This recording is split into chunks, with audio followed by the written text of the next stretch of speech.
আসসালামু আলাইকুম। হ্যালো প্রিয় লিসেনার্স, কেমন আছো তোমরা? আশা করি ভালো আছো, ভালোর দলে আছো। যে যেখান থেকে আমার গল্প শুনছো সকলকে শুভেচ্ছা অভিনন্দন জানাচ্ছি। এপার বাংলা ওপার বাংলা, বাংলা ভাষাভাষী যারা বাংলায় ভূতের গল্প শোনো সেই সকল বন্ধুদের জন্য আজকে নতুন আয়োজন। আমি প্রতিনিয়ত horror Bangla official BD YouTube চ্যানেলের পক্ষ থেকে আমি ভূতের গল্প উপহার দিয়ে থাকি। এন্টারটেনমেন্ট হিসাবে আনন্দদায়ী হচ্ছে ভৌতিক গল্প উপহার দেওয়ার অন্যতম কাজ। ভূতের গল্প বিশ্বাস করা না করা কেবল তোমাদের উপর নির্ভর করে। তবে ভূতের গল্প শুনিনি এমন একজন মানুষ আমরা খুঁজে পাবো না। একটা সময় ছিল হ্যারিকেনের আলোয় আমরা সন্ধ্যায় পিসি মাসি ঠাকুমা সবার কাছে আমরা গল্প শোনার জন্য বায়না ধরতাম। আজকে হয়তোবা সেই প্ল্যাটফর্ম নেই, কিন্তু ইউটিউব চ্যানেলের মাধ্যমে আমরা সেই ভূতের গল্পগুলো শুনে থাকি। তবে হরর বাংলা অফিসিয়াল বিডি কখনো মিথ্যা কুসংস্কারকে বিশ্বাস করে না। আশা করি তোমরা মিথ্যা কুসংস্কার সমাজে রটাবে না।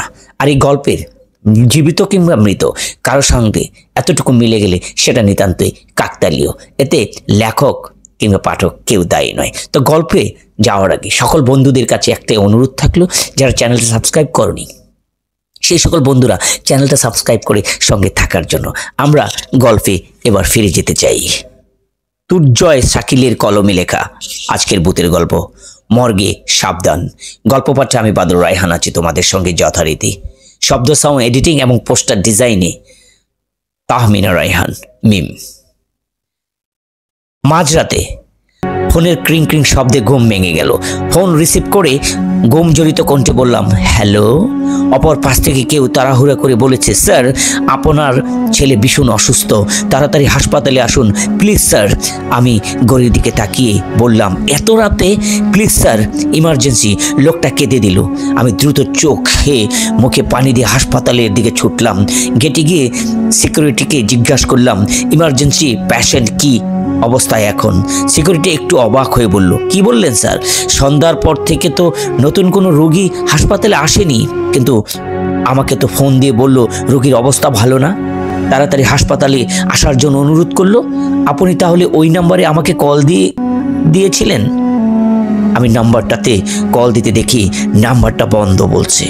রাগ হলো খুব, কেউ নিশ্চয়ই এত রাতে আমার সাথে ফাজলামি করেছে। রাগে গজগজ করতে করতে বাসায় ফিরে আসলাম। ডাক্তারের সাথে এরকম ফাজলামি কেউ করে? পরের দিন হাসপাতালের ডিউটি শেষে বাসায় যখন ফিরলাম তখন ঘড়ির কাঁটা রাত 9টা। খাওয়া শেষে টিভি দেখতে দেখতে কখন ঘুমিয়ে পড়েছি খেয়ালই পাইনি। ফোন ক্রিং ক্রিং আওয়াজে ঘুম ভাঙলো আমার। ফোনে রিসিভ করতে কেউ একজন বলল, স্যার আপনার ছেলে ভীষণ অসুস্থ, তাড়াতাড়ি হাসপাতালে আসুন প্লিজ স্যার। আমি ঘুমের ঘরে বললাম, কে আপনি? স্যার হাসপাতালে আসলেই তো জানবেন আমি কে, একটু তাড়াতাড়ি আসুন স্যার প্লিজ। ফোনের লাইনটা কেটে দিয়ে অপর প্রান্ত থেকে চোখে মুখে পানি দিয়ে ঘড়ির দিকে তাকিয়ে দেখি রাত 3টা বাজে। এতক্ষণে গতকালের কথা মনে পড়লো আমার। গতকালে একজন একই সময়ে কল দিয়ে ফাজলামি করেছিল। আজও কেউ তেমনি করছে নাকি সত্যিই কেউ অসুস্থ? 7-5 ভাবতে ভাবতে হাসপাতালে গেলাম। সিকিউরিটি গার্ডকে জিজ্ঞাসা করলাম, কোনো ফোনে অসুস্থ রোগী এসেছে হাসপাতালে? না তো স্যার। আজও কি কেউ কল দিয়েছিল আপনাকে? হ্যাঁ। বুঝলাম না কে এমন করছে স্যার। এই হাসপাতালের কথা বলছে নাকি অন্য হাসপাতালে? অন্য হাসপাতালে হবে কেন? আমি তো এই হাসপাতালে ডাক্তার হিসাবে জব করি। কী সব উল্টোপাল্টো বলছো? কথা শেষ করে বাসার দিকে রওনা দিলাম। পরের রাতও ঠিক আগের সময় ফোন আসলো। এবার তার কথা শুনে রেগে গেলাম। দুদু মিয়া ফাজলামি করো না, এত রাতে অহেতুক ডিস্টার্ব করছো কেন? না স্যার সত্যি আমি হাসপাতালে। কোন হাসপাতালে? শৈবনগর হাসপাতালে। দৈবনগর হাসপাতালে? এটা কোথায়? আমি তো ওই হাসপাতাল চিনিই না, এত রাতে আসবো কি করে? আর সেই আসলে কোনো ডাক্তার নেই সেই হসপিটালে? না স্যার, আপনি যে কোনো একটা গাড়িতে করে চলে আসুন, হাসপাতালের নাম বললে আপনাকে নিয়ে আসবে। না আমি এত রাতে কোথাও যেতে পারবো না বলে ফোন রেখে দিলাম। অনেকগুলো প্রশ্ন মাথায় ঘুরপাক খাচ্ছে, কিন্তু তবুও এত রাতে কেউ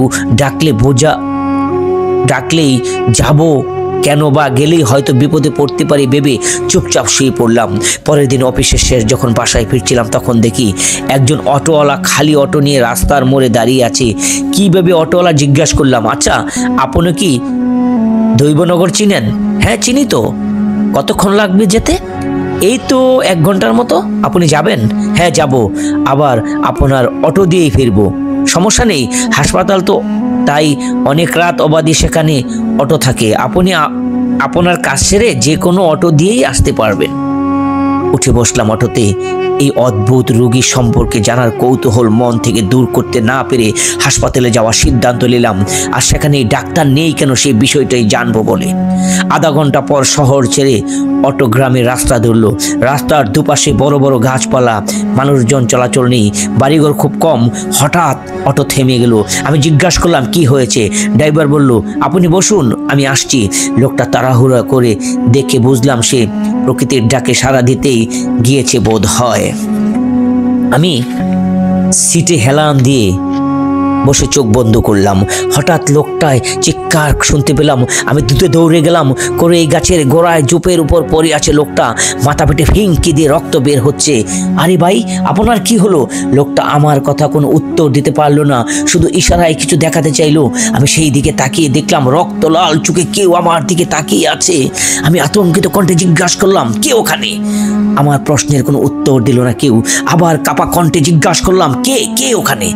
এবার উত্তর না পেয়ে উল্টো দিকে দৌড় দিলাম। আমি ড্রাইভিং মোটামুটি শেখা আছে বলে লাফ দিয়ে অটো ড্রাইভিং সিটে বসে অটো স্টার্ট দিলাম। অটোর মুখে শহরের দিকে ঘুরিয়ে স্পিড বাড়ালাম। কিছু দূর যাওয়ার পর মনে হলো এভাবে একজন আহত মানুষকে ফেলে আসা ঠিক হয়নি আমার। তাছাড়া একজন ডাক্তার হিসাবে একজন মৃতপ্রায় মানুষকে একা ফেলে আসা ঘৃণিত কাজ। বিবেকের তাড়নায় অটো ঘুরিয়ে আবার ঘটনাস্থলের দিকে রওনা দিলাম।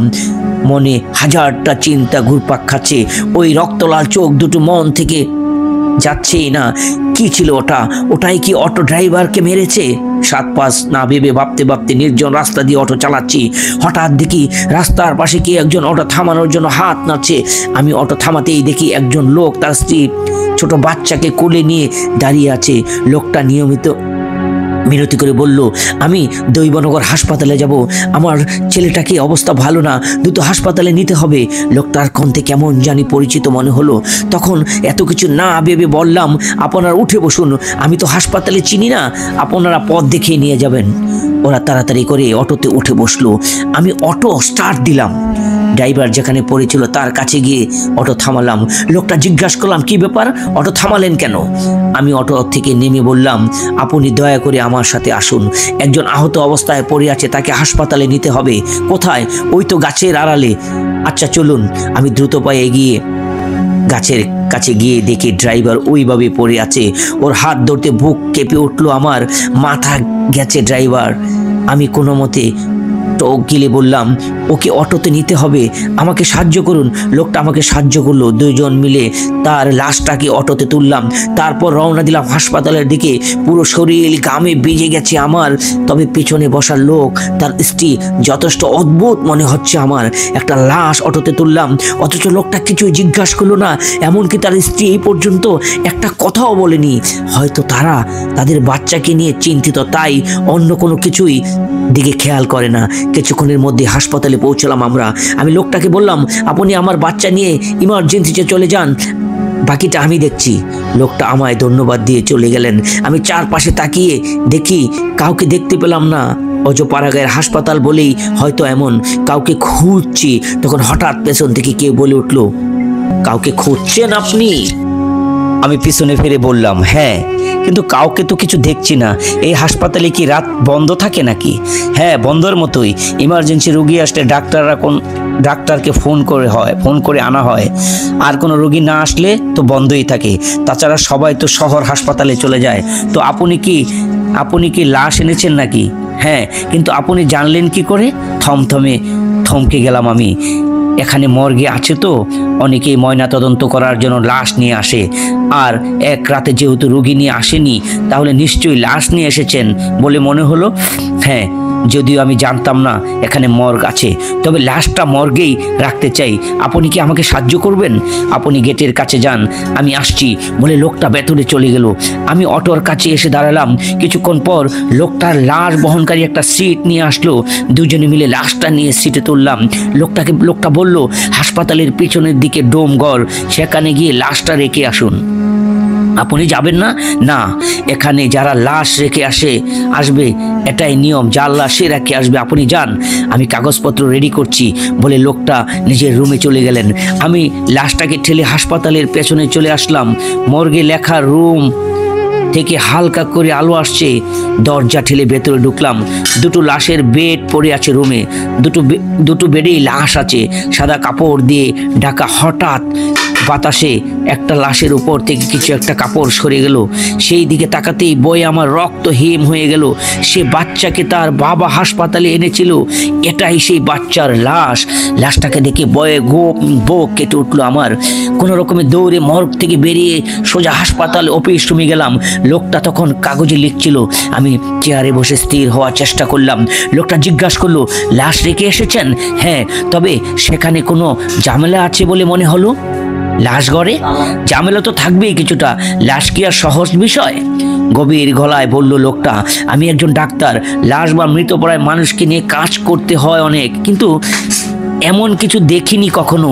উত্তর দিলাম আমি।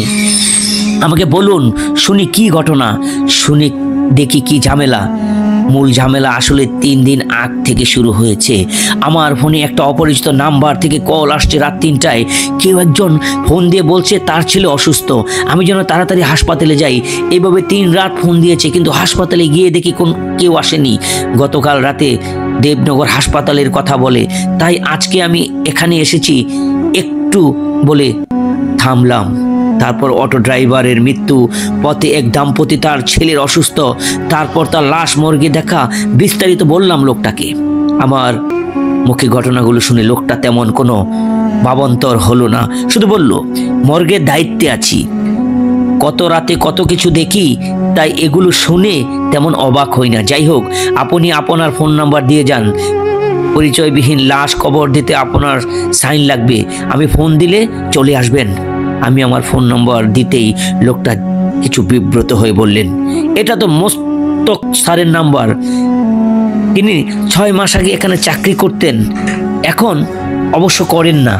হ্যাঁ, মোস্তাক আমার বন্ধু, ওর নাম্বারটা ব্যবহার করছি গত বছর থেকেই, ওই দিয়েছে আমাকে সিমটা। তাছাড়া 7-8 মাস ধরে ওর সাথে আমার যোগাযোগ নেই। আমি বললাম, তাহলে মনে হয় আপনার নাম্বার রং নাম্বার থেকে রাত 3টায় ফোন আসার বিষয়টা উনি বলতে পারবেন। আমি তার কথায় সায় জানালাম। লোকটার কাছ থেকে বিদায় নিয়ে বাসায় ফিরলাম। পরের দিন ঘুম থেকে উঠে মোস্তাককে ফোন দিলাম, ফোন রিসিভ করলো না। সোজা ওর বাড়ি গেলাম। ওর মায়ের কাছ থেকে শুনতে পেলাম মানসিক হাসপাতালে ভর্তি। হাসপাতালে গিয়ে নার্সের কাছে জানলাম মানসিক যন্ত্রণা অদৃষ্ট হয়ে অস্বাভাবিক আচরণ করছে মোস্তাক। গত 3 মাস ধরে ও হাসপাতালে ভর্তি। মানসিক যন্ত্রণার কারণ ছিল এক বাচ্চার মৃত্যু। এক রাতে ফোন এসেছিল কোন এক বাচ্চা অসুস্থ, ওই ঘুমাচ্ছিল, তাই যায়নি হাসপাতালে। পরে বাচ্চাটা মারা যায়।